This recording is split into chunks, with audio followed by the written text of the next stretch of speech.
Meus amigos, que a paz de Jesus permaneça em nossos corações. Hoje nós vamos estudar a passagem da explicação da parábola do joio, feita por Jesus, que está em Mateus, no capítulo 13, versículo de 36 a 43. Vamos reler, já fazendo alguns ajustes na tradução. Tendo despedido a turba, entrou Jesus em casa, e os discípulos, acercando-se dele, lhes pediram: explica-nos a parábola do joio semeado no campo. E ele, respondendo, disse: aquele que semeia a boa semente é o Filho do Homem. O campo é o mundo. Os filhos do reino são o bom grão. Os filhos do mal são o joio. O inimigo é o adversário. O tempo da ceifa é o fim de um longo tempo. Os ceifadores são os anjos. O que faz com o joio, que é arrancado e queimado no fogo, far-se-á no fim de longo tempo. O Filho do Homem enviará os seus anjos. Estes reunirão e levarão para fora de seu reino os que são causa de escândalo e os que são invigilantes na lei. E os lançará na fornalha do fogo, e haverá prantos e ranger de dentes. Então os justos brilharão como o sol no reino do Pai deles. Aquele que tiver ouvido de ouvir, ouça. Então, repare que Jesus começa a sua série de 41 parábolas com a parábola do semeador. Ele mesmo explica as parábolas, a parábola do semeador, que os apóstolos perguntam: por que falas por parábola?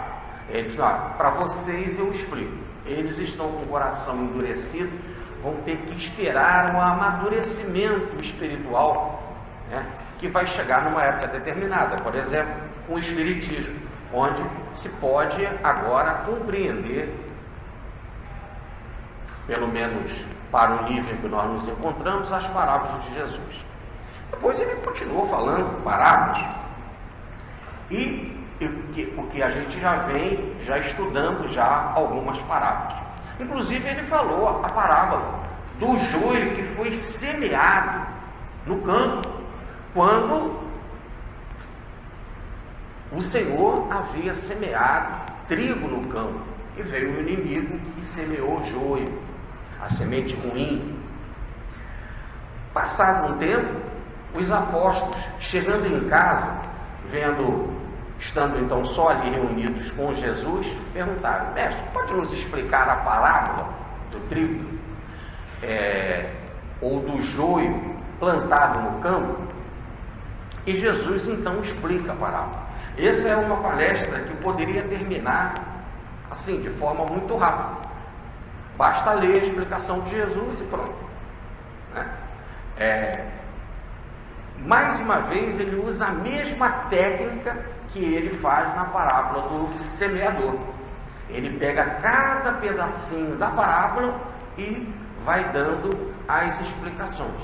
Nós vamos fazer a mesma coisa, e a explicação fica por si mesma já óbvia, dada a grande didática de Jesus. Queria antes recordar com vocês a parábola do trigo. Essa parábola que agora Jesus está dando a explicação. A parábola do joio semeado entre o trigo. Essa parábola nós vimos algumas reuniões atrás. Ela se encontra em Mateus, no capítulo 13, versículo de 24 a 30.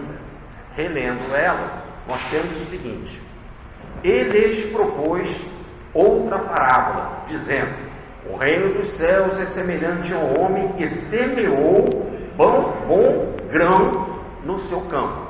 Enquanto os homens dormiam, veio o inimigo deste homem que semeou bom grão, e semeou joio no meio do trigo. Esse foi embora.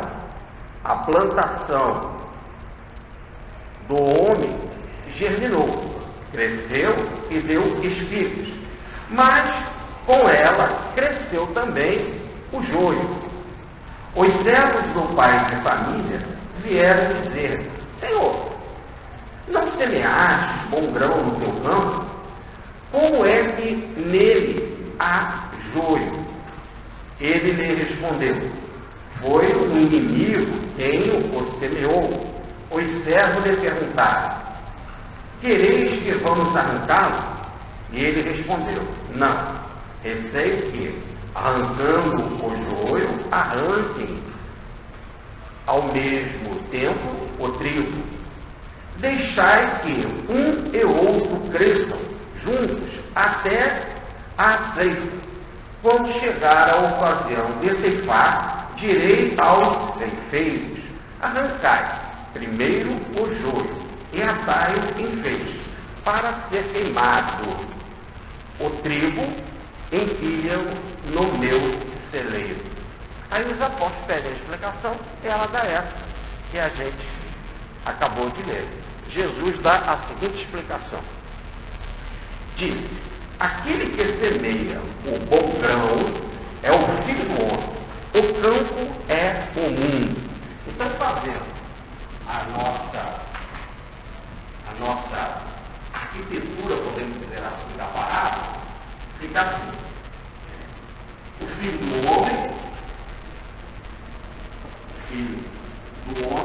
que é Jesus,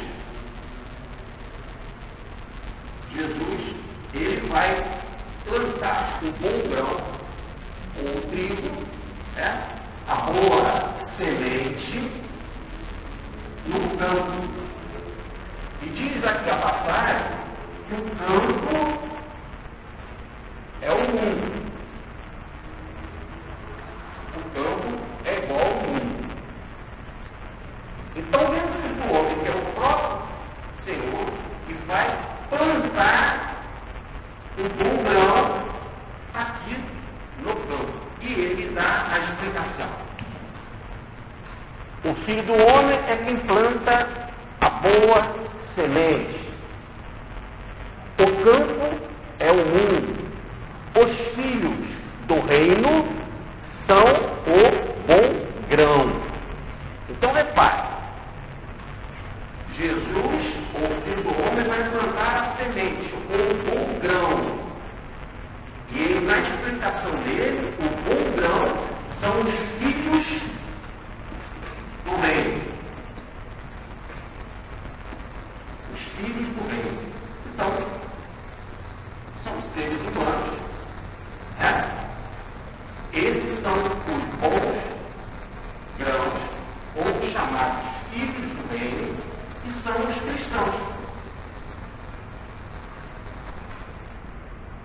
Que são os cristãos. Aqueles que recebem a mensagem de Jesus, que aceitam a mensagem de Jesus, são os seguidores de Jesus, ou os cristãos. Como é que eles chamam os cristãos ou os seguidores dele? Os filhos do reino. Então, o que Jesus veio foi plantar aqui o cristianismo, transformar essas pessoas em cristãs. É muito simples, é muito óbvio. A sua função foi implantar nas pessoas daqui a sua mensagem. Com a forma que ele implantou essas mensagens, essas pessoas passaram a ser seguidores dele. E os seguidores de Jesus a gente chama cristão. Esses são os chamados, os filhos do reino. Trabalho dele. Por que é trabalho dele? Porque foi ele quem trouxe essa mensagem e foi ele quem divulgou essa mensagem. Ou diretamente, ou, como ele estava fazendo naquele momento, ou indiretamente através dos apóstolos. Ou indiretamente através do estudo do seu evangelho hoje em dia. Quem aceita Jesus é automaticamente um cristão. E ele chama de a boa semente. Esses daqui são a boa semente. Ou o trigo bom. Esse é o cristão, é o que aceita Jesus. Muito bem. Continuando a explicação, Jesus diz: os filhos da iniquidade são o joio. Lembra? O inimigo foi à noite no campo, por enquanto que os servos estavam dormindo, e plantou ali o inimigo do dono do campo, isso é bom que se diga, inimigo direto de Jesus, e plantou ali o joio. E Jesus está fazendo a seguinte correlação: o joio são os filhos do mal, ou os filhos da iniquidade. Então vamos colocar aqui também outras pessoas que são os filhos do mal. Filhos do mal ou da iniquidade, né? Os filhos da maldade. E esses filhos, esses são o joio. Porque tem aqueles que aceitam Jesus, é o trigo, ou os cristãos. E tem aqueles que não aceitam Jesus, mas não é não aceitar no sentido. Vamos imaginar o seguinte: uma pessoa é budista, profundo estudioso do budista e seguidor mesmo dos princípios budistas, um budista verdadeiro, que nunca leu o Evangelho, que nunca leu a Bíblia. Esse é um cristão, certo? Aqui o cristão não está se falando do seguidor do Jesus histórico, está se falando do seguidor do bem, das coisas boas, das coisas positivas. É isso. Então, olhe bem, quando está se falando dos maus, dos filhos da maldade, os filhos da iniquidade, não são só aqueles, não vamos interpretar o pé da letra, que é aquele que não segue Jesus. Um budista ele não segue o Jesus histórico, mas segue o Cristo. O Cristo, que é a mensagem do bem. Então aqui os filhos da iniquidade, eles não só não querem seguir Jesus, mas querem fazer maldade. É aí que está, essa é a diferença. Não é para o sujeito que ele não conhece Jesus, e aí por isso ele é filho da maldade. Não, ele faz maldade, ele é uma pessoa ruim, que pode até conhecer a Bíblia e traz para frente. Por exemplo, você pega lá um inquisidor na Idade Média. Ele era um oficial da igreja, era um cardeal, era um papa. Vamos pegar o Papa Gregório IX, que criou a Inquisição em 1233. Era um papa, ele era da igreja, conhecia tudo de evangelho, amigo pessoal de Francisco de Assis, protetor da ordem franciscana, e criou a Inquisição. Logo, esse conhecia Jesus, mas fazia maldade. Esse é filho da maldade. Então não vamos interpretar que o conhecer de Jesus assim ao pé da letra, no sentido de que para ser salvo tem que ler a Bíblia, tem que ler o Evangelho. Não, pode muito bem ser salvo dentro de qualquer outra religião. O ser salvo é o pratico bem ou não pratico bem. Aquele que pratica o bem, a caridade, o amor, são os filhos do reino, ou o que nós estamos chamando aqui de cristãos, seguidores de Jesus. E os que não praticam bem, praticam o mal, são os filhos da maldade, é o joio. Continua Jesus com a sua explicação. O inimigo que semeou o joio O inimigo que semeou o joio, esse é o diabo. O inimigo que o semeou é o diabo. Então vamos lá. O que Jesus fez? Ele semeou cristãos. Com a mensagem de Jesus, em que ele mesmo diz, a semente é a palavra do Evangelho. Quando ele disse o Evangelho, quando ele semeou o Evangelho, começou a nascer cristãos.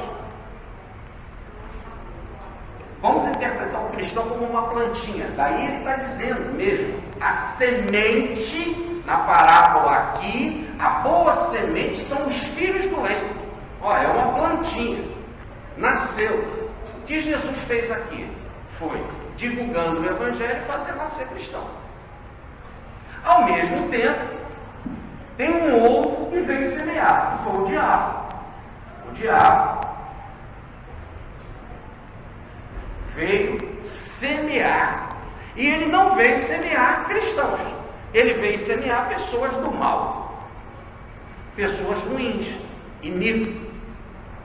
Então, observe. Jesus semeou cristãos. Esse daqui, o diabo semeou pessoas ruins. Quem é o diabo?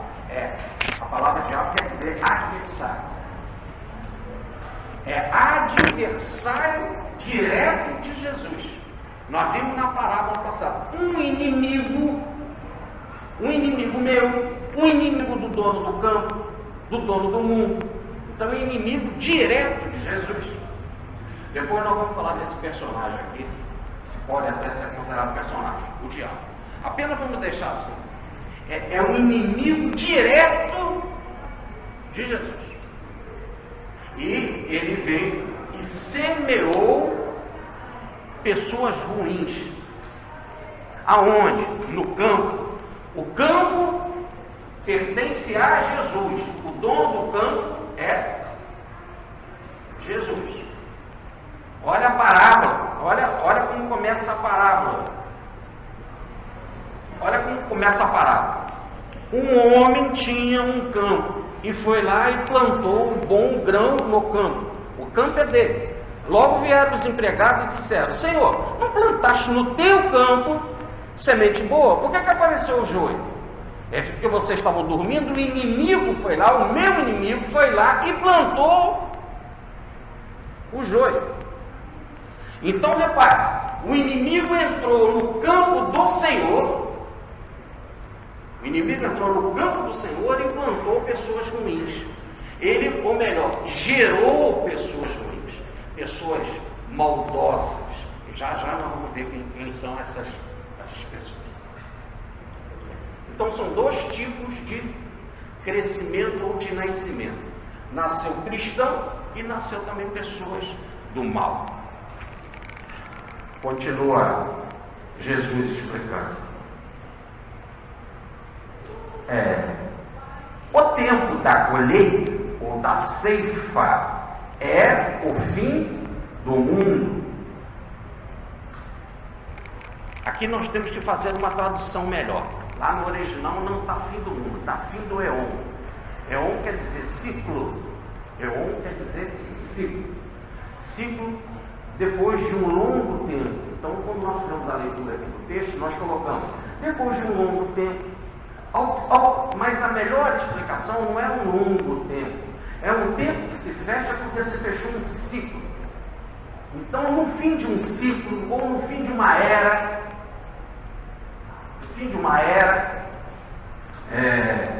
vai haver a colheita. E os segadores ou os ceifadores são os anjos. Então tá. Então, no fim do ciclo,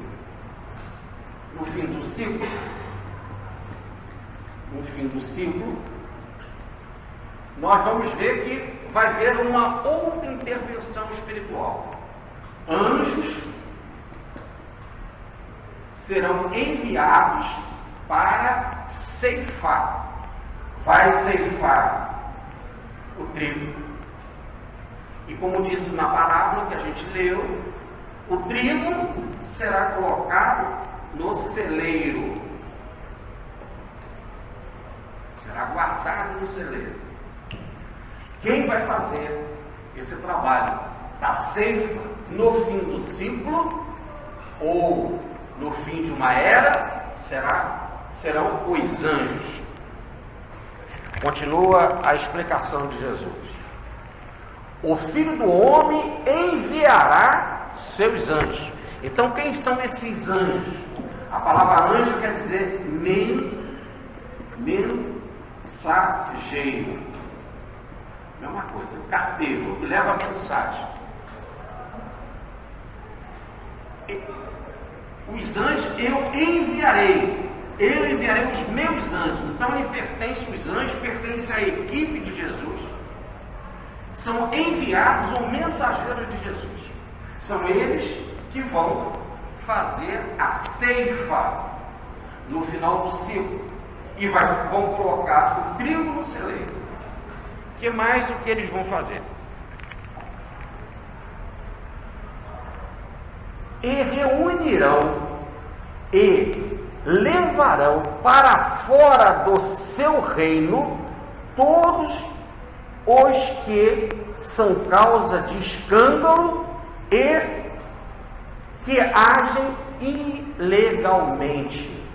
Aqui o texto fala, são causa de escândalo e de queda. A palavra queda aí, no original, são aqueles que agem fora da lei. Então, os anjos vão pegar os que agem fora da lei, que são causa de escândalos, e agem fora da lei, vão pegar esses filhos da maldade, nada mais é do que o joio, e vão tirar, levarão para fora do meu reino. Vamos reler e vocês verão.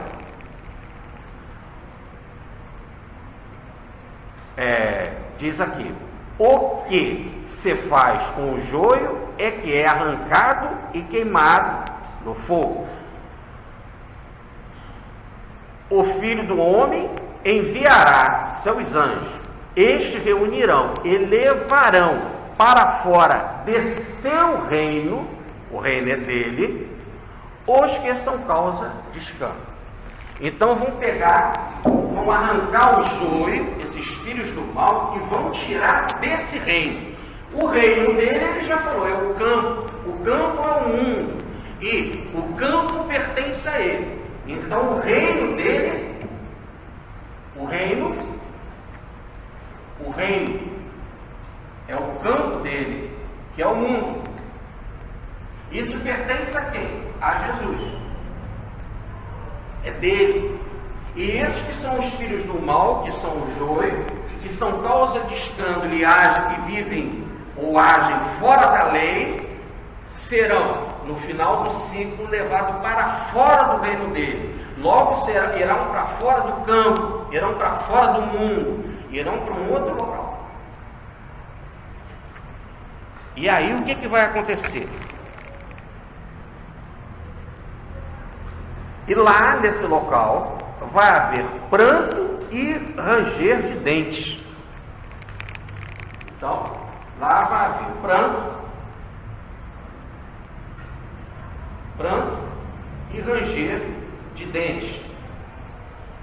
Mais ainda, será um fogo, serão queimados.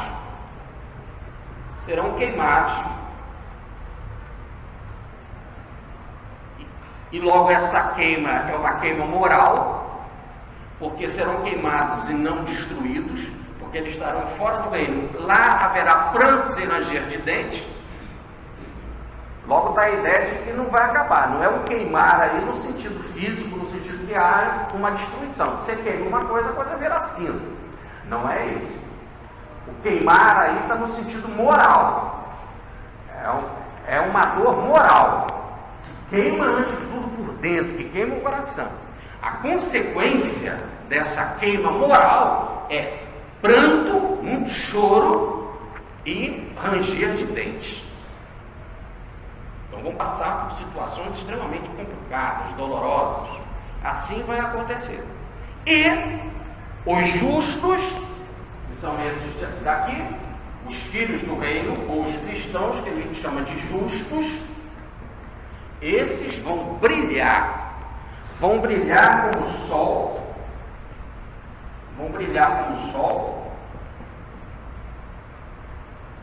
mais ainda. Aonde? No reino do Pai dele. No reino do Pai. Só que no texto fica bem claro, no reino do Pai dele, do Pai do dono do campo. O reino do Pai do dono do campo, que é o mundo, que é a própria terra. Então, é como se estivesse dizendo assim, nesse reino do Pai, que é o reino de Jesus, que é o campo, que é o mundo, que é o nosso planeta, os justos vão ficar aqui e vão brilhar como o sol, que é o trigo. Isso que é ser guardado no celeiro. São os filhos do reino. O próprio nome está dizendo. Quem são os filhos do reino que pertence a ele, que é Jesus. Esses vão ficar aqui. E os filhos da iniquidade ou da maldade serão expulsos daqui. E sendo expulsos, vão para fora do reino dele. Vão para um outro reino. E lá nesse outro reino, que pertence a outro dono, a outro senhor, eles vão ser queimados moralmente, porque passarão por prantos e ranger de dentes. Terminou a palestra. É isso. A gente tem que fazer só algumas considerações. Na parábola do semeador, nós dizemos, na parábola do trigo, quando nós comentamos algumas reuniões atrás, a gente dizia assim, e a parábola fala assim, que o Senhor chegou no campo dele e plantou a boa semente. Por enquanto os servos dele estavam dormindo, veio o inimigo dele e plantou o joio. Aí nós trabalhamos esse negócio, porque os servos dele foram lá procurar. Senhor, olha, o trigo cresceu, e junto com o trigo estava o joio, mas como é que pode? Tu não plantaste um bom grão? Repare então que os servos estavam por fora, não sabiam o que tinha acontecido. E o Senhor vai dar a explicação. É porque, por enquanto que vocês estavam dormindo, os trabalhadores do campo, por enquanto vocês estavam dormindo, o meu inimigo foi lá e plantou o joio. Agora eles ficaram sabendo. Mas por quê? Por que foi plantado o joio? Porque os trabalhadores do reino, os trabalhadores do campo, dormiram. Se eles tivessem ficado acordados, vigilantes, daí a frase de Jesus, orai e vigiai para não cair em tentação, para não cair no mal. Então, se eles tivessem vigiado, tivessem feito uma torre de vigília, tivessem administrado, tivessem feito um rodízio, cada hora fica uma turma tomando conta. Quando o inimigo viesse do Senhor plantar o campo, o joio, eles estariam atentos, vigilantes. Mas porque não estavam atentos, o inimigo veio e plantou o joio. Agora repare como o inimigo é esperto. O inimigo ele é inteligente. Ele é muito inteligente. Já os servos do reino não são inteligentes. Era fácil. Bastava ter feito um rodízio, um rodízio de equipe, ter feito um planejamento, ficassem vigilantes, o inimigo não ia entrar. Quando o inimigo chegasse, não podia entrar. Tem vigia, tem porta. O reino estaria fechado. Mas porque não foram vigilantes, o inimigo entrou. E foi esperto, esperou eles dormirem. E por enquanto eles estavam dormindo, foi lá, plantou o joio, e ainda diz o texto, plantou e ó, foi embora. Plantou e foi embora. Acabou a casa de pau. Nem foi percebido. Tanto que outra vez, passado um tempo, e passou muito tempo, eles não perceberam, só quando começou a crescer, é que eles viram. Já estava crescendo, diz até o próprio texto, já tinha inclusive já espírito, já estava crescendo, podia ser bem percebido, é que eles notaram, mas aí tem joio. E aí ele, como? O que aconteceu? Estava por fora. E aí foram procurar o dono do campo, vem cá, como plantou o bom trigo lá, por que apareceu o joio? Vocês estavam dormindo, o inimigo foi lá. Mas a outra pergunta que nós fizemos quando fizemos essa palestra foi o seguinte: de quem é o campo? O campo é do Senhor. Os céus não sabiam porque estavam dormindo quem foi que plantou o joio. O Senhor plantou. Foi o inimigo que foi lá. À noite vocês estavam dormindo, ele plantou o joio. Então o Senhor sabia.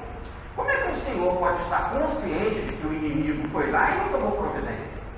O Senhor devia ter tomado providência. Ele não é o dono do campo. E outra coisa, ele sabia a resposta. Como é que ele sabia que era o inimigo que estava lá?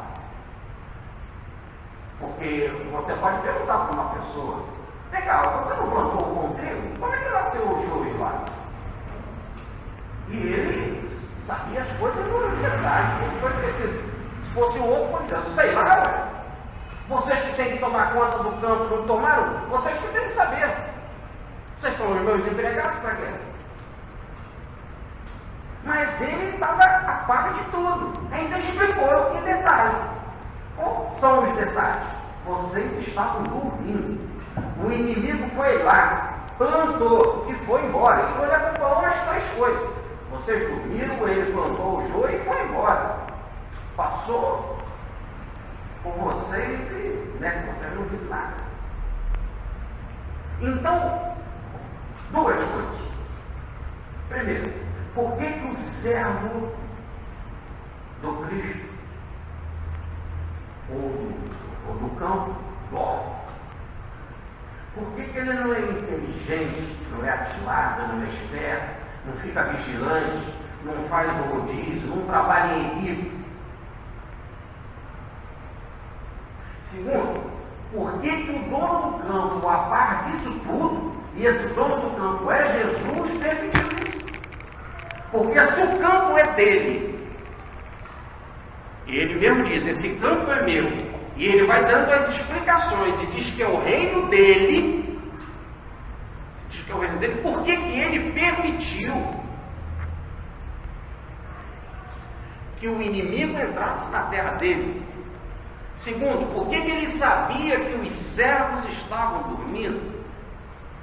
Terceiro, por que ele deixou o joio crescer junto com o trigo? Quarto, por que ele escolheu servos assim tão dorminhocos, tão preguiçosos?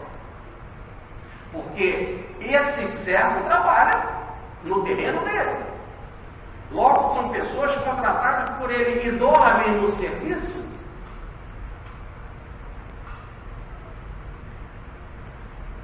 Então você tem uma fazenda, contrata as pessoas para trabalhar com você, eles dormem. Agora, você pode fazer isso, ter uma fazenda, contratar uma pessoa que seja invigilante. Mas aqui, no caso, nesse terreno, nesse campo, nesse mundo, nesse reino, é de Jesus. Quem contratou aquele servo foi Jesus. São contratos. E se ele contratou, por que ele contratou aqueles que dormem? Quando ele fez uma análise na seleção de pessoal, né? Você faz a seleção de pessoal, você vai ver as características que você precisa. E vai perceber, e vai procurar com ajuda de testes psicológicos, de entrevista, aquele profissional talhado para executar uma tarefa. Então, se eles forem vigilantes, será que o Senhor, no caso de Jesus, também foi vigilante nessa contratação? E se ele tem anjos que são preparados, inclusive para depois separar o joio do trigo, que são mensageiros dele. É que a gente lê anjo, logo pensa no sentido teológico, né? Mas a gente trocar aqui por mensageiros, se ele tem uma equipe, se ele tem mensageiros que vão separar o joio do trigo, se ele tem esses que são tão preparados, tão especializados, por que não eram eles que estavam fazendo esse serviço de tomar conta do campo? Se tivessem colocado logo de início esses mensageiros são inteligentes, são propensos ao bem, eles agiriam, ficariam vigilantes e o mal não entraria. Mas o mal entrou. E o que é mais interessante é que o Senhor estava consciente que o mal entrou. Ainda explicou o fato. Vocês ouviram, ele foi lá, plantou e saiu. Então, se há toda essa consciência, e se fôssemos ver pelo lado do mundo, ele é tão culpado como os invigilantes, que dormiram, o mal foi lá e plantou o joio. Mas, como a gente já tem a resposta e sabe quem é Jesus, como a gente tem a resposta e sabe quem é Jesus, como diz Paulo, é um sumo sacerdote eternamente cuidando de nós. Hoje nós sabemos e entendemos que ele é o puro amor, então nós temos que fazer uma releitura. Não houve erro da parte dele. Se ele é Jesus, o enviado de Deus, o que nós acreditamos, o Evangelho fala nisso, então não houve erro da parte dele. Está certo. Mas por que então ele permitiu que no reino dele o mal entrasse e fosse plantado aqui pelo seu adversário espíritos ruins? E mais, por que se o reino é dele e ele é Jesus, por que ele contratou trabalhadores e vigilantes? É aí então, sendo Jesus perfeito, logo ele não pode errar, e ele mesmo fala, está em João capítulo 8, versículo 46, quem me arruirá de erro, eu não tenho erro. Então, sendo assim, nós temos que entender que se isso foi permitido é porque de alguma forma há uma necessidade. E mais ainda, vamos além, só pode ser entendida a sua palavra no contexto evolutivo. Por isso que na semana passada, quando nós fizemos a palestra aqui sobre a sementezinha de mostarda, que foi plantada no campo, e ela é a menor semente, mas ela depois germinou, e depois se transformou em erva, cresceu, deu espiga com grão, e o grão amadureceu, e aí nós interpretamos isso como estágios, como ciclos, como períodos de evolução, ou processo evolutivo. Assim também a parábola, em todas as parábolas, nós não podemos sair desse conceito de evolução, de um processo evolutivo. E aí a gente fala o seguinte: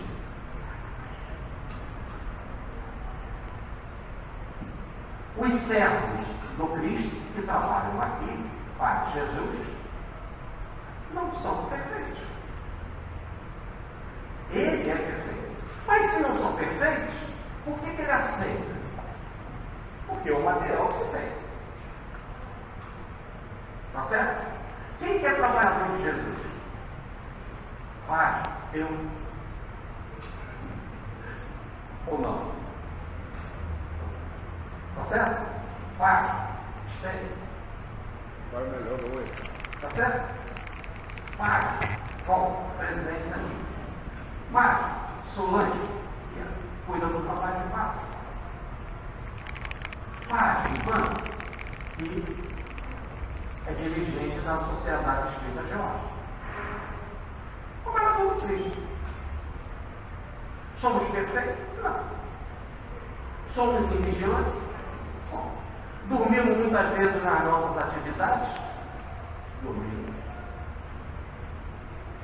Mas é o material que tem. Vamos aproveitar esse material que tem. A ideia é que ele dá um ensino para a gente. Orai e vigiai para não cair em tentação. Nós temos. A gente consegue. Devemos conseguir. Esse é o processo evolutivo. Esse é o processo evolutivo. Então, a regeneração, aqui, essa casa abençoada, ela é administrada por quem? Por nós, pela equipe, pela diretoria. Tem falha? Tem falha. Devia de não ter, mas tem falha, tem. Tem situações, tem momentos que passa por grandes turbulências, tem momentos que passa por grandes turbulências. A ideia era acertar. Então somos nós mesmos. E por que então ele se utiliza da gente? Porque nós temos que aprender, ué. E a gente vai aprendendo, não é que nós vamos aprendendo com um erro. Ele não quer que a gente, nós já não devíamos errar mais. A gente erra. E ele manda a gente embora. Imagina se cada vez que nós errássemos, Jesus mandasse a gente embora. Nós já estávamos na rua, fora do reino, há muito tempo. Aonde a França será de daí ele está dando sempre oportunidade para a gente. E inclusive, se você não fizer uma vida, você desencarna, ele te dá a oportunidade de você ajudar do lado de lá. E inclusive te dá a oportunidade de você reencarnar. Quantas vezes nós já estamos nesse trem aí, falando mineiramente, do cristianismo, já há quanto tempo? Certo? Ele nos deu mais oportunidade. Agora viemos aqui como Espírito, nos colocou aqui no Grupo Espírita Regeneração, para a gente revisar o trabalho. Cada um é um trabalhador numa função. E o que nós temos que ficar? Vigilante. E mais, como a gente não é, também o inimigo vem e planta maldade. E a gente tem que ficar muito atento. Quem são esses do mal? O mal são os que cometem escândalo e que agem fora da lei. A palavra escândalo é pedra de tropeço. Você é uma pedra no caminho da pessoa. A pessoa vem dar uma topada. Mas você é também aquele que age invigilantemente, ou melhor, que age fora da lei, ou ilegalmente. O Estatuto por Regeneração foi dado pelo Dr. Bezerra, um dos anjos do Senhor. Foi dado a nós, ele assinou o Estatuto. E nós temos que seguir o Estatuto é a lei que rege a regeneração. Então, como trabalhador da regeneração, tem que ser consciente do Estatuto e fazer aquilo que a lei manda. Quando você não faz o que a lei manda, ou melhor, é um fora da lei, olha a palavra que está aí traduzida porque é do que nós já conhecemos, é um fora da lei, você passa a ser um escândalo, ou melhor, um tropeço para a queda de muita gente. Imagina eu vir aqui no Regeneração e envolver o Regeneração com uma propaganda política, por exemplo. Ou envolver o Regeneração com desequilíbrios sexuais. Ou envolver o Regeneração, vincular aqui situações as mais injustas, negativas, perigosas. Eu não só sou um semeador dessa maldade, mas sou fora da lei, fora do estatuto, fora da regra, e estou levando muita gente a cair. São pessoas que estão nascendo para novos princípios errados. Princípios adversários da lei do estatuto. Como a gente vê, por exemplo, casas espíritas indo ladeira abaixo, por causa dessa vigilância. extremamente perigoso. Né? Agora tem um companheiro do Movimento Espírita que vinha fazendo palestra no Malco de Volta à Federação, e dizendo que a Joana de Anjos, que é a mentora do Volta, não existe. Imaginemos que isso seja verdade. Imaginemos. E Sepino, para se falar de Sepino. E que quem é vigilante? É ele que faz essa palestra ou o centro espírita que o convida para essa palestra? E ainda faz propaganda. Anuncia. Bota no jornal. Bota na página da casa. Na página, na internet da casa. Vai ver a palestra com o tal orador, o tema vai ser. Repare, é algo mal, algo que não interessa para as pessoas, coisa baixa. Desde quando você tem que falar de inimizade, de briga, de coisas assim. E aonde está a responsabilidade da direção dessa casa, que é a mais grave? Ele ficou louco desse diabo, e a direção da casa está o quê? Então, nesse contexto, então, é que a gente vê que esses do mal, ou os filhos da maldade, são plantados no reino e causam uma perturbação louca, um desvirtuamento do reino. Olhe mais, veja, diz a passagem que quem faz isso é o diabo. Nós já sabemos que o diabo, assim como um espírito que foi criado eternamente por mal, não existe. O diabo é qualquer um. Qualquer um que não obedece à lei divina. Mas aí no contexto, é um que não obedece à lei divina, é um vigilante da lei, mas com profunda capacidade de arquitetar a maldade. Não é o que faz a maldade. É um gênio da maldade. É isso que ele quer dizer. E como ele é um gênio da maldade, o próprio texto diz que o inimigo dele é Jesus. Porque Jesus é o gênio da bondade. Se Jesus é o gênio da bondade, o diabo aí nada mais são espíritos e são gênios da maldade. E automaticamente é inimigo do Cristo, porque o objetivo do Cristo é plantar o bem, é transformar pessoas em cristãs, em pessoas justas, pessoas que vão ficar luminosas, que vão brilhar como o sol. Essa é a sua intenção. Ele nos colocou aqui para isso. Então, o inimigo da maldade, um adversário da lei, a própria palavra diabo quer dizer isso, a própria palavra quer dizer adversário, opositor. Ele é o opositor divino, ele é o opositor da lei, ele é o opositor do bem. Só que como numa arquitetura, ou melhor, numa grande capacidade, numa engenharia de maldade. Olha o livro Ação e Reação de André Luiz, fala até em escola de vingadores no plano espiritual. Então são pessoas que arquitetam, eles planejam. Está fazendo um filme, um seriado no Multishow, uma artista aí muito famosa, desculpa que eu não lembro dela, uma mulher muito famosa, e se chama A Vingança. Seriado aqui toda semana.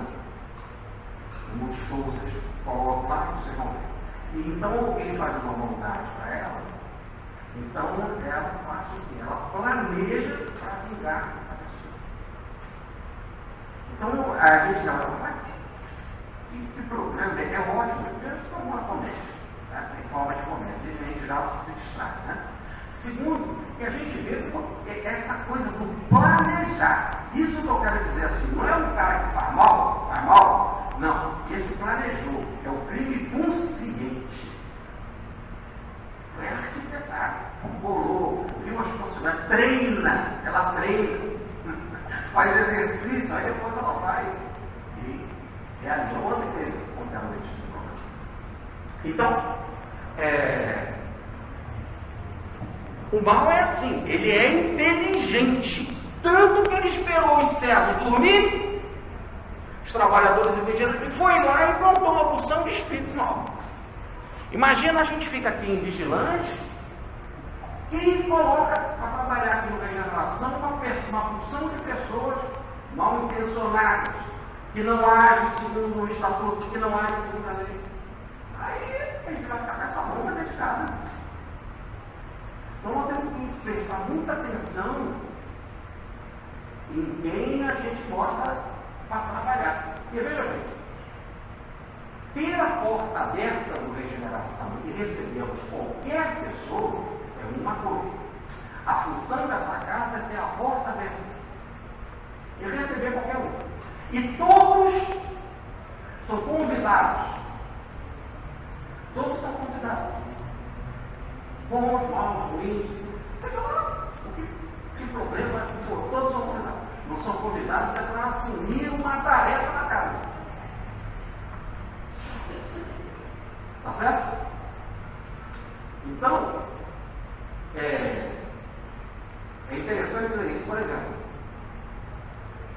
quem que vai frequentar a reunião mediúnica? Quem que tem estudo de preparação? Você não pode abrir na casa a reunião mediúnica, qualquer um. Para assistir palestra é uma coisa, mas para botar na reunião mediúnica, no núcleo espiritual da casa, tem que ter no mínimo uma preparação. Quem é? A pessoa já frequenta aqui, conhece ela. Quem é essa pessoa? Então, cabe, esse é o papel da casa espírita. Ser o quê? Vigilante. Ficar atento. Quem é que vai fazer a palestra? Ah, fulano, mas ele estuda. Quem é ele? Já viu essa palestra dele? O que ele está estudando? Qual o tema da palestra? Não é isso? Então aqui nós temos pessoas que estão começando a fazer palestra aqui no Regeneração. A gente já direcionou, fulano, você vai fazer palestra? Vai fazer tal livro de tempo próprio. Você vai fazer palestra? Vai fazer tal livro de Allan Kardec. Você já direciona. O tema é esse, meu amigo. Né? E fica um outro que é mais experiente, que ajuda. É assim que tem que fazer. E se não der certo? Não chama mais. Parece? E a mesma coisa na reunião de junho.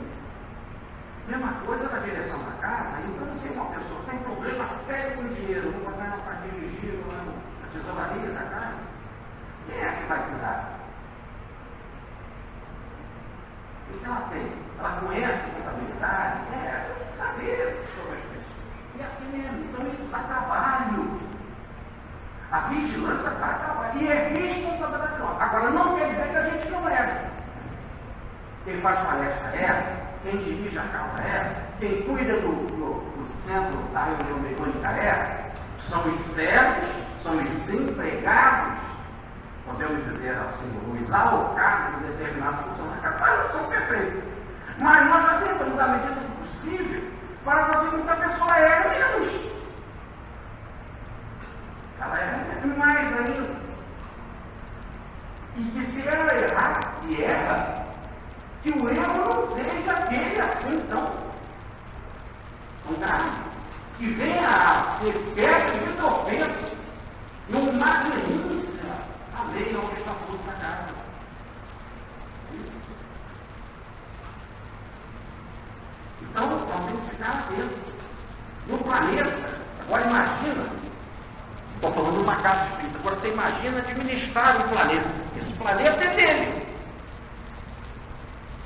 Todo mundo que entra aqui são os convidados dele. E para entrar aqui tem que ter a autorização. Ninguém renasce aqui sem autorização. Logo, se ninguém renasce aqui sem autorização, porque o planeta é dele, tem regra para entrar, tem regra para sair, tem a regra do renascer, tem a regra do desencarnar. Então, até quando o diabo veio na calada da noite, o espírito adversário de Jesus implantou os espíritos do mal no reino de Jesus, ele que está pensando que ele é esperto, ele que está pensando que ele ele é do mal e que se deu bem. Quando os empregados chegam para falar de Jesus, se a gente já fazendo a mudança dos personagens na parábola, o que foi que aconteceu? Lá no seu reino não tem pessoas assim. E ele então conta. Vocês estavam vigilando. O inimigo foi lá e contou. Então ele sabe de tudo. Então não pensa que o inimigo está enganando ele. O inimigo está enganando os certos e vigilantes. Não é ele. E ele, como dono do planeta e senhor do planeta, poderia não permitir, mas permitiu. Então tem uma função a gente conviver com os maus. Tem uma função. Digo mais ainda, a gente conviver com os maus, aqueles que são propensos ao bem, conviver com aqueles que são propensos ao mal, faz parte. E nós nada mais éramos do que os do mal antes. E já estamos agora nessa condição já privilegiada de não querer fazer mal e querer fazer o bem. Só que às vezes a gente faz o mal. O negócio não está perfeito. Aliás, é como diz Paulo. Por que todo bem que eu quero fazer, eu não faço? Todo mal que eu não quero fazer, eu faço. É como uma luta. Mas nós já temos vontade de fazer o bem. Invertemos a polaridade. Agora nós não temos a alegria do mal. Até na hora do mal, quando a gente comete erros que todos cometemos, a gente se sente mal, a gente sabe que está sendo errado. A gente fica sem jeito. Mas é aquilo. Deus não percebe. Foi vigilante, mas nós temos que entender que para administrar uma empresa muito maior que o planeta Terra, o Senhor está perfeitamente consciente. Ele veio aqui e trouxe uma mensagem que é transformar todo mundo em filhos do reino. O reino é dele, ele quer que todo mundo seja participante desse reino. Logo, seguidor do estatuto do reino, que é o Evangelho. E ele sabe muito bem, porque ele está atento, ele não dorme, ele é vigilante. Ele sabe que o inimigo vem aqui e aflora uma porção de pessoas para o mal. Então é bom que se diga, ele se lembre que Jesus não dorme, ou melhor, ele não fica vigilante, ele está atento e sabe de tudo o que está acontecendo. Então a gente vê que o nosso contato com os do mal faz parte do processo pedagógico, então faz parte do processo evolutivo, porque ele está consciente, ele permite. Senão ele não permitir. O reino dele, ele não está dormindo.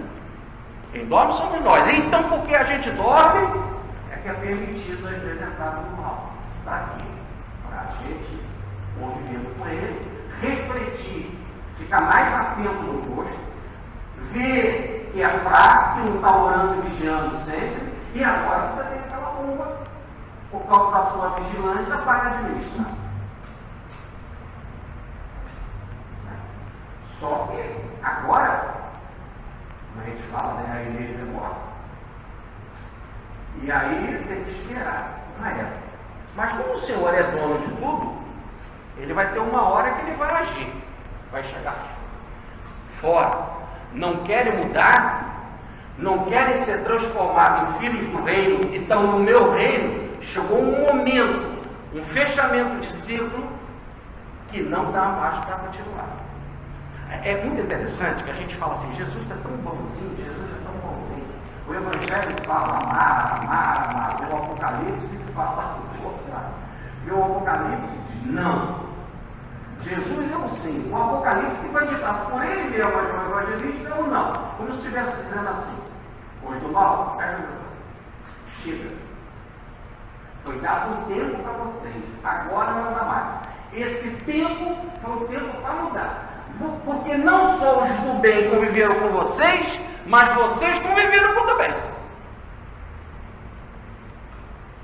Não só os do bem conviveram com vocês, mas vocês conviveram com o do bem. E eles persistiram no bem, e vocês tinham a oportunidade de mudar. Quantos do mal tiveram a oportunidade de mudar? Paulo de Tarso matava cristão. E mudou. Não é assim? Madalena tinha 7 filhos atrasados com ela. Mudou, e transformou na mensageira da ressurreição, da vida. Aqui contou para o mundo inteiro que o Cristo havia ressuscitado. Então veja, se há um exercício de evolução da gente conviver com os do mal, há também um exercício de evolução do mal conviver com os que são propensos ao bem. E não querem mudar. E chega num momento então que chega o Apocalipse. O que é o Apocalipse? É um não. Ou na explicação do professor Pedro Gomes, não dá mais. Não pense que Jesus é burro. Não pense que ele dormiu. Ele não dorme. Ele está atento, sabe de tudo. De todas as artimanhas do inimigo. Está atento. Aí chega um momento que é fechamento de si. Porque na hora que nós cumprimos a etapa do nosso aprendizado e precisarmos de um novo aprendizado, de uma nova mudança de si, para realizar uma outra tarefa, aí aqueles que são impedidores do trabalho não vão poder continuar. Então está na hora de separar o bode das cabras, ou separar o joio do trigo, que é a parábola agora. Aí ele vai mandar espíritos mensageiros dele, não são os que dormem, são pessoas competentes, que em nome dele trabalham na encarnação, que em nome dele trabalham na desencarnação, que em nome dele administram o planeta. Repare que são espelhos dele, são mensageiros dele. São pessoas que só fazem, então, a vontade dele. São espíritos amadurecidos e preparados. Aí eles virão e vão separar esses que são filhos do reino, esses que persistiram e ficaram com Jesus, esses vão ficar aqui mesmo, no reino dele. É meu reino, vão ficar aqui e vão brilhar como o sol. Vão brilhar na caridade, vão brilhar na inteligência, vão brilhar no bem. E os outros, chegou o fim, nesse ciclo para eles. Sairão daqui do reino de Jesus, que ele fala que é o campo, que é o mundo, que é o planeta Terra, e vão habitar um outro planeta. E lá nesse outro planeta, que tem um outro dono, que tem uma outra direção, eles vão lá. E esse outro planeta, pelo próprio texto aqui, ou nesse outro reino, é um reino de queimação. Um reino onde eles vão passar por prantos e ranger de dentes. Então, no fundo, não é que vão acabar. Vão expiar através do tempo. Vão expiar, daí queimar através do tempo, com muito choro e muito ranger de dentes. Então, assim, é bem claro, como Emmanuel, no livro A Caminho da Luz, fala dos exilados da capela, ou melhor, da estrela da constelação de capela. Tá? O planeta da constelação dentro da capela. Então havia um planeta lá, essa constelação, que chegou a esse nível de evolução que nós temos aqui. Tá? Semelhante a esse nosso nível. Tá certo? E precisou fazer essa separação. Quando houve essa separação, os que eram lá os filhos da luz, os filhos do reino, que estavam preparados para a nova fase daquele planeta, ficaram. E os que não estavam preparados foram exilados. Foram para uma terra estranha, onde a planta era evidente, que era para a terra. E formaram os quatro grandes ou principais povos da terra. Na Índia, com a metafísica, no Egito, com a paranormalidade, na Europa, os indo-europeus, na Europa, com a ciência, em Israel, com o monoteísmo. E vieram para cá. Só que foram aqui conviver com os habitantes primitivos do planeta, que precisavam passar para esse novo ciclo de experiência. E os habitantes primitivos do planeta, os chineses e os habitantes, Aí esses povos vieram. Se para eles foi ranger de dentes, se para eles foi um arqueiro, se para eles foi um pranto, para os que eram habitantes daqui foi um avanço. Porque aprenderam os verbos, as disciplinas religiosas, os cantos, os rituais, aprenderam as paranormalidades do Egito, as ciências, né? E ganhou-se a religião monoteísta, o judaísmo, o profetismo, no qual o profetismo veio o próprio Jesus, o dono do planeta, habitar. Então, no fundo, eles deram uma grande colaboração.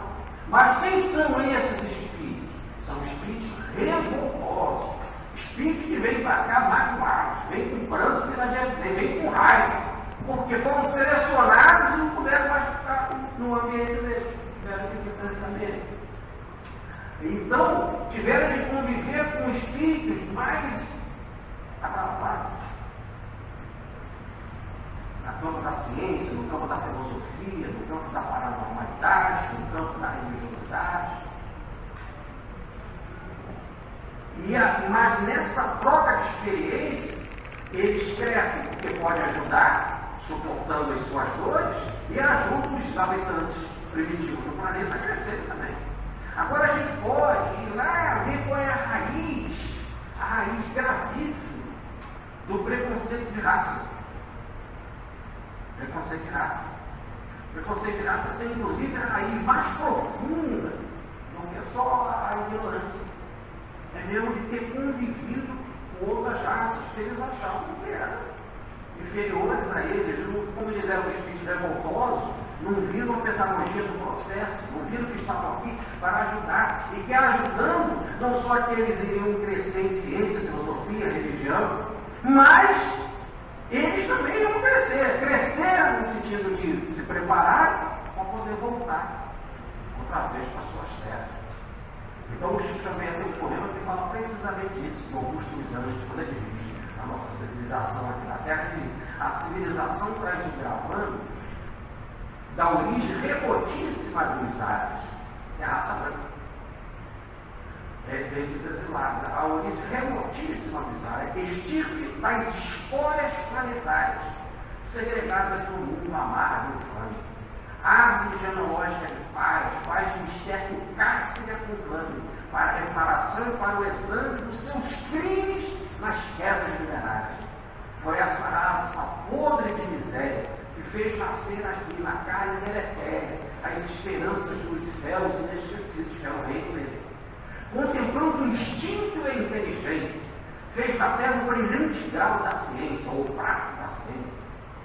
Fez na terra o brilhante grau da ciência. Então eles vêm para cá para ajudar na evolução, mas só como são espíritos revoltosos, fazem todas essas mágoas, guerras, etc. Mas, por isso, o planeta vai crescendo. Mas, assim, ao mesmo tempo, já que eles foram aceitos em um outro planeta que pertence a Jesus recebeu todos eles. Recebeu. E disse: ó, estou convidando, estou dando uma oportunidade para vocês reencarnarem no meu planeta, no meu reino, para ajudar no desenvolvimento do meu reino. Diz André Luiz, diz Emmanuel, que a raça dos antigos que foram para o Egito, que fundou a grande ciência da paranormalidade, e esses já retornaram. De uma forma geral, não está falando em detalhes, assim, dizendo de todos, né? Mas de uma forma geral, esse grupo que foi para o Egito já demandou, já voltou, cumpriu o seu papel e voltou para o seu reino. E tem outros que são teimosos, por exemplo. Quando a gente vê essa resistência do judeu contra o árabe contra os judeus, já eram da mesma família. Da mesma família. Tiveram a mesma origem em Abraão. E tanto ódio entre eles, nota que estão persistindo aqui, ué. São dois grupos que persistem, querem ficar aqui, não querem. Porque eles se mantêm com esse espírito de revolta, de raiva, de inimizade. Mas, diz aqui a passagem, que o mal vem aqui e prolifera também. Mas ele convive com os bem, com os do bem. Os do bem estão sempre dando exemplo, estão sempre sendo mártires na mão deles. Muitos do mal podem vir para cá, para o lado do bem. Paulo é um exemplo, veio para o lado do bem. Não é isso? Então, mas chega um momento que não dá mais, em que a Terra tem que passar pelo novo ciclo de transformação, uma virada evolutiva, para que ela possa realizar agora um novo papel. Chegou a hora então da colheita. É que Jesus então vai dizer assim: vem cá, eu fui lá, levei o meu evangelho, e aí? Agora está na hora de nós fazermos lá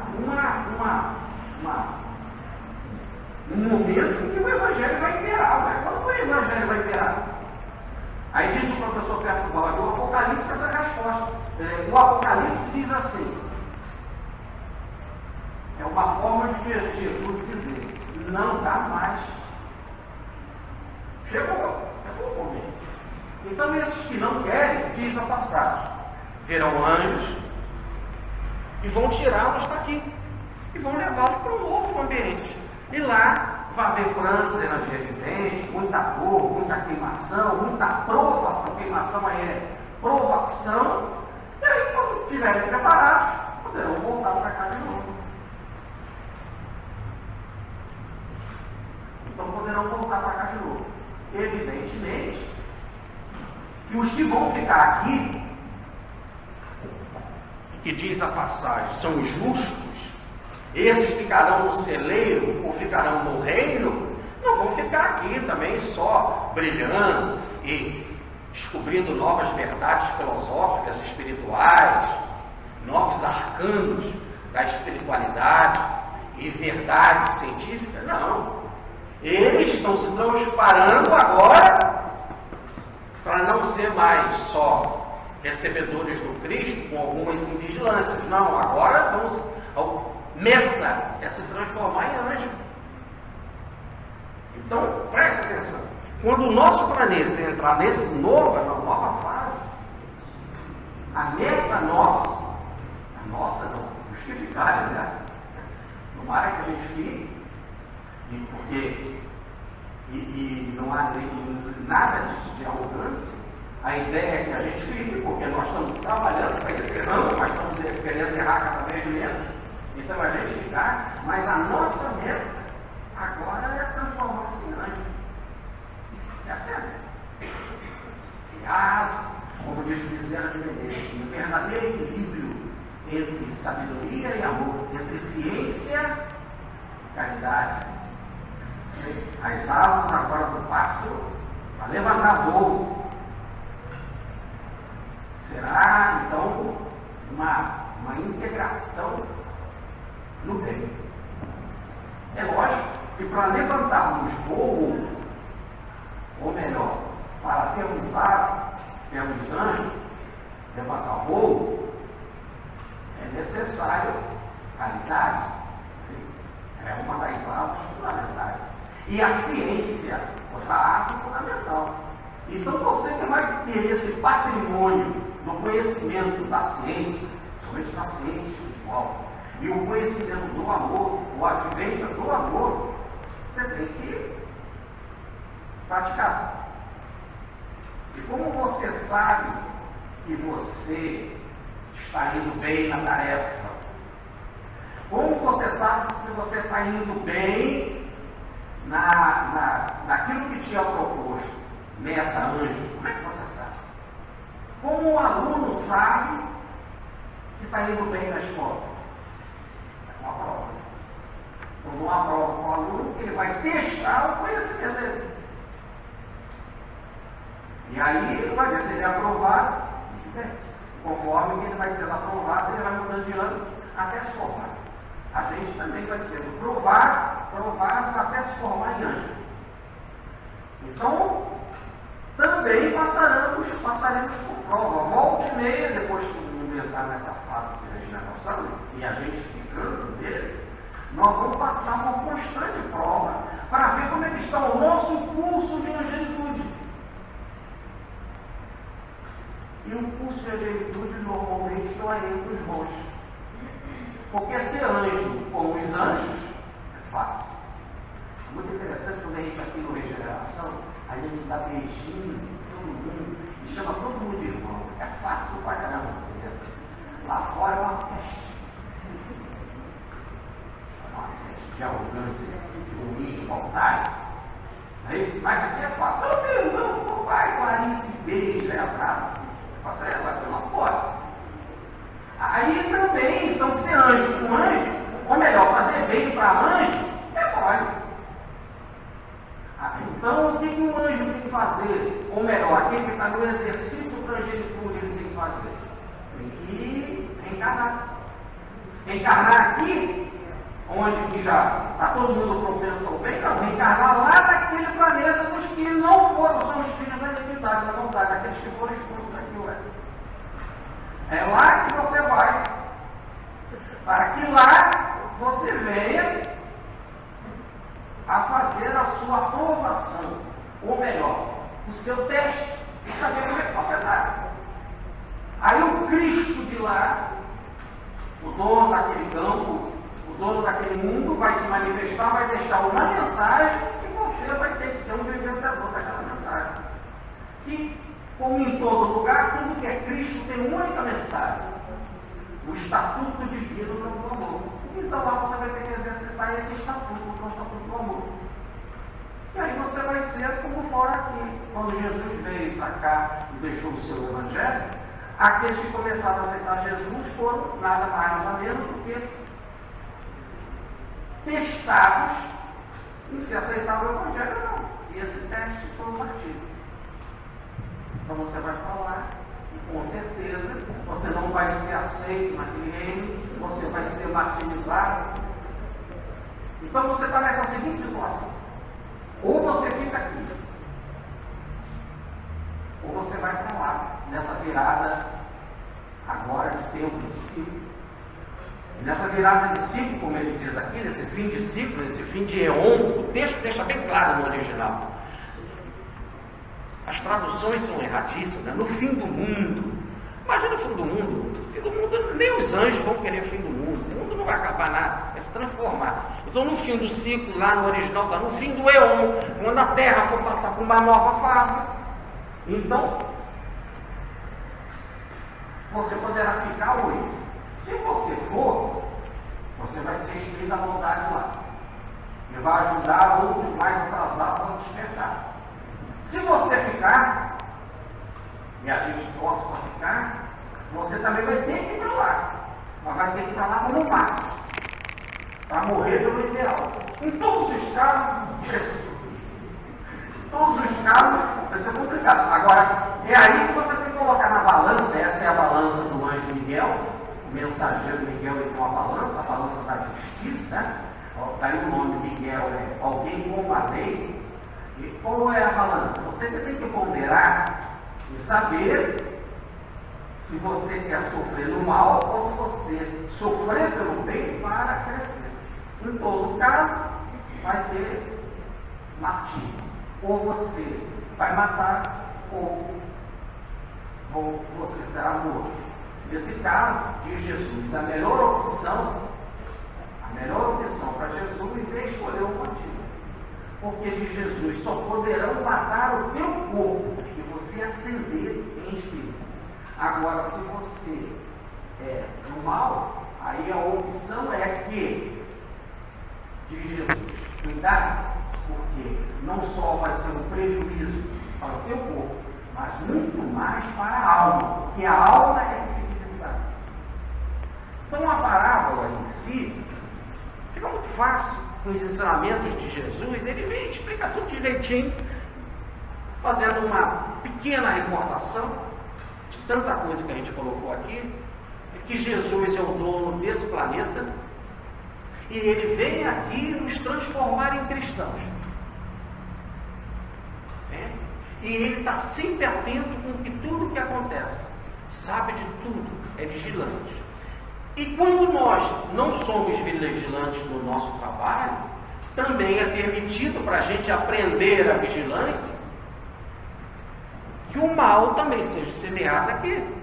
Ele permite, não é ele que semeia o mal, ele permite, porque não só os do mal vão poder ter a força do exemplo dos que praticam bem, mas também vão ser acicates, vão ser, podemos dizer assim, testes para que os do bem se fortaleçam.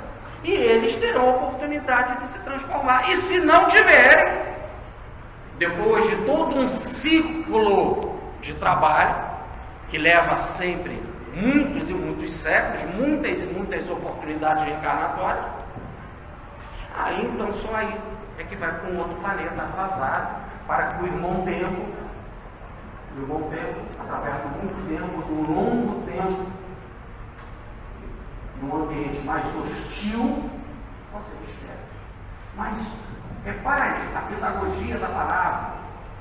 Nunca, em todas as situações, nunca se deixa de ter a oportunidade de você refazer a sua história. Em todas as situações tem essa possibilidade de transformar. E aí, se você for para esse outro planeta lá, e continuar do mal, e prejudicar os do mal, e continuar e prejudicar os do bem, e essa coisa toda, e persistir mais um ciclo inteiro sem se transformar, o que vai acontecer? Você vai ser permitido ir para um outro planeta. E assim você vai tendo. Aí a tradução da palavra queda. História planetária. Olha. A civilização traz o gravame da origem remotíssima dos vestígios das histórias planetárias. Planetárias, histórias, lixo, impureza planetária. Às vezes você passa por 1, 2, 3, quanto for. Nunca a vida vai deixar de dar oportunidade. Primeiro, você não morre nunca. Agora, é lógico que ela tem técnica. Esses mensageiros que trabalham com o Cristo em si, e também com o Cristo de qualquer planeta, ele tem técnica para entrar no coração daquele que persiste durante muito tempo e transformar.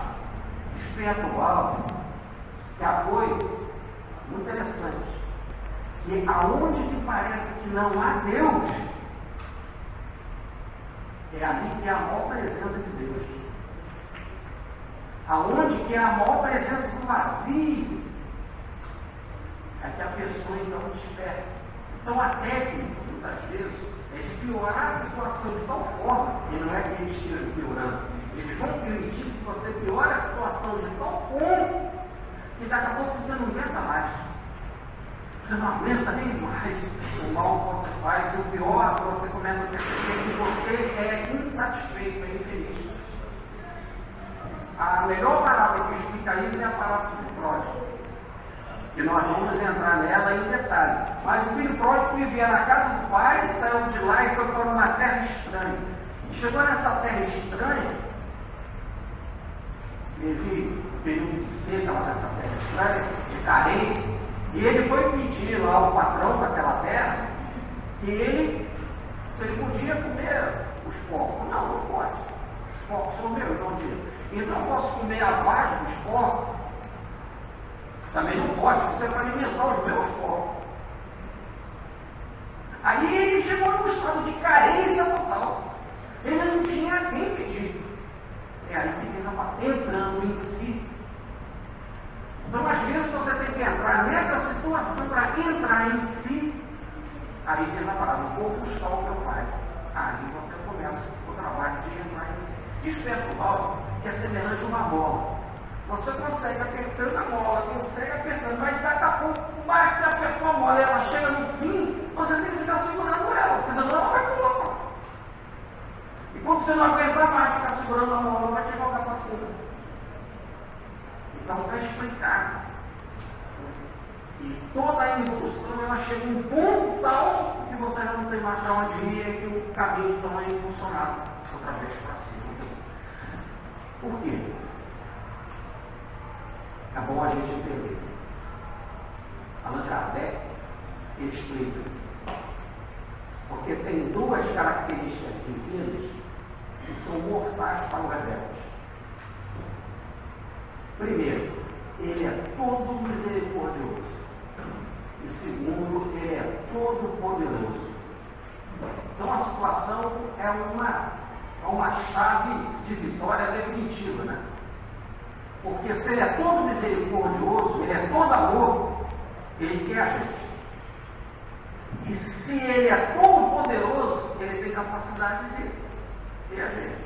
Ou então ele não é todo poderoso. Então, como ele é todo misericordioso, ele quer nos salvar. E como ele é todo poderoso, ele pode nos salvar. Então ele tem técnica para nos salvar e mais, nunca vai nos deixar, porque ele é todo misericordioso, ele quer. Se ele quer, ele pode. Nós só estamos adiando o processo. Então a parábola aqui conta mais ou menos isso. A ideia é, ele manda Jesus para trazer a sua mensagem e quer que a gente nasça cristão. Pronto. É isso que é o objetivo. Ele não vai falhar nisso. Ao mesmo tempo, vem os do mal para tentar impedir. Tá certo? Vem, podem ficar. Vocês poderão até aprender e passar para o grupo do bem. Se não aprenderem, vai ter uma hora que eu vou dizer, basta, chega. Tiro vocês daqui e vão para outro ambiente. Para lá no planeta que está atrasado, que ainda tem tempo para o mal, vocês poderão fazer o mal.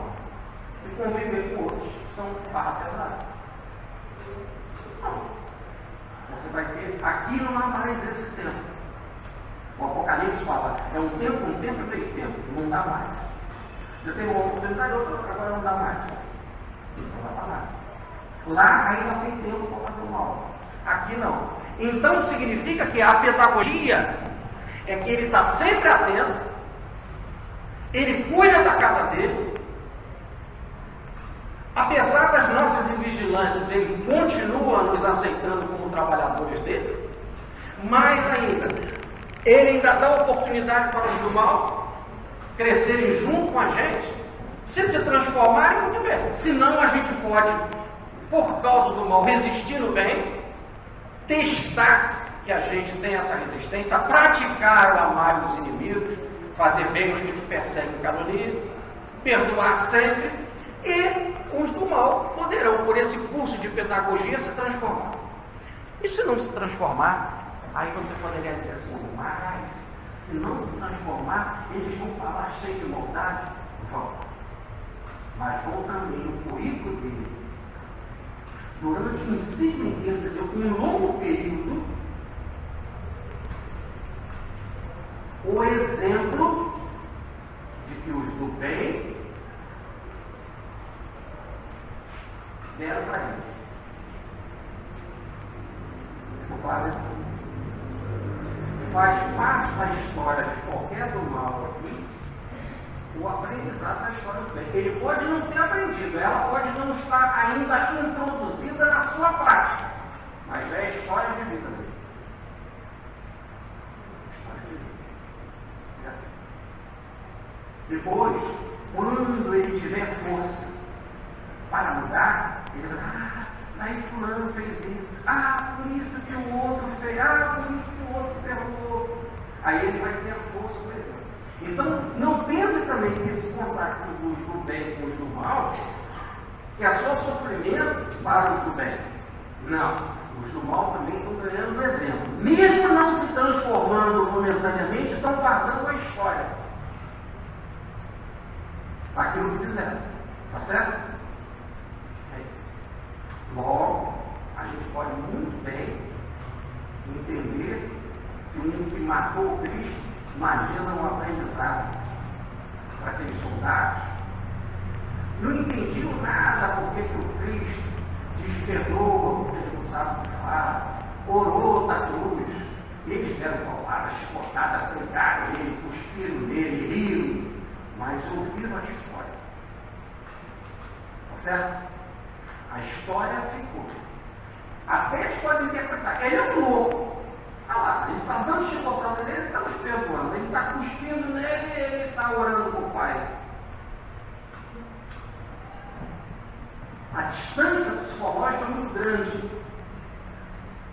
Mas o drama, o romance, a história, a novela, fica marcada. Tá certo? Até que quando eles despertarem, aí vão ter algum material na vida deles. Vai ficar mais fácil. Então, há sempre na vida a pedagogia da evolução funcionando. E ela é de uma didática impressionante.